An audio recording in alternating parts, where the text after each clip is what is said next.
The terms Whigs and Tories were used extensively in colonial and revolutionary America. They began in England during the 17th century. One of the experts in that time period, Joyce Malcolm, has said that there were 22,000 pamphlets that were printed during the 17th century in England during the reign of the Stuart kings. And they went from one extreme, that is the divine right of kings, to the other extreme, what they call levelerism at the time, which was really, to a certain extent, a form of communism. And so there was a wide variety of proposals for government and how best to protect liberty. Generally, two sides developed. One, the Tories, that represented the king's point of view and wanted an absolutist type government. The other was a much more liberal philosophy espoused by men such as John Locke, and they came to be known as the Whigs or the Old Whigs or the Republican Whigs. And those two different philosophies were present in colonial America as it was developing also in the 17th century. As the Glorious Revolution occurred in 1688 and the Stuart kings, James II was forced out and William and Mary took the throne, it was pretty well understood that the Parliament was now supreme over the king. And so during the reign of William and Mary, what you find is that political parties start developing within the House of Commons and the House of Lords.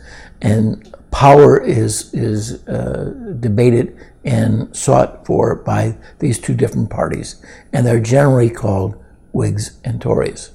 Those names were transferred over to America to a great extent, but there were other names as well used in colonial America, often representing factions that were led by individuals, and the family name was used as the name of the faction or the political party. And so, as the revolution was getting closer and closer with the new British imperial policy in the 1760s, the names of Whigs and Tories were sort of revitalized.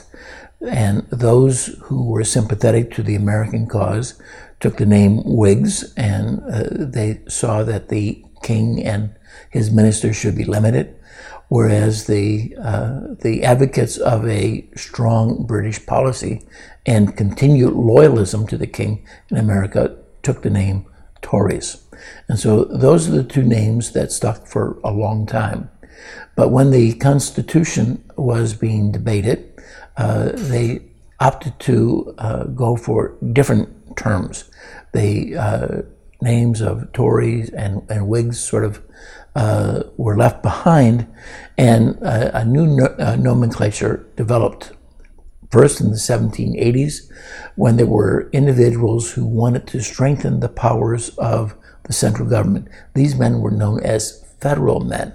And those who opposed the strengthening of the central government and were satisfied with the states having most of the power were known as anti-federal men. And so when the Constitution was proposed in September 1787, the federal men decided that they would take the name Federalists, and they labeled their opponents, the opponents of the Constitution, as anti-Federalists. And that sort of gave them a stigma that they were opposed to this change. And the change was in the winds. People wanted change. The opponents of the Constitution didn't appreciate being called anti-Federalists. They felt, in fact, that they were the true Federalists. That is, they wanted a confederal type of government. And they accused the advocates of the Constitution, who called themselves Federalists, they accused the anti-Federalists, accused them of being nationalists and wanting a consolidated central government that would perhaps even completely destroy the sovereignty of the states.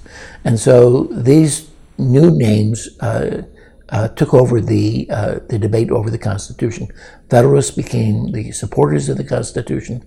Anti-Federalists became the opponents. And despite the fact that the Anti-Federalists didn't like that nomenclature, it stuck.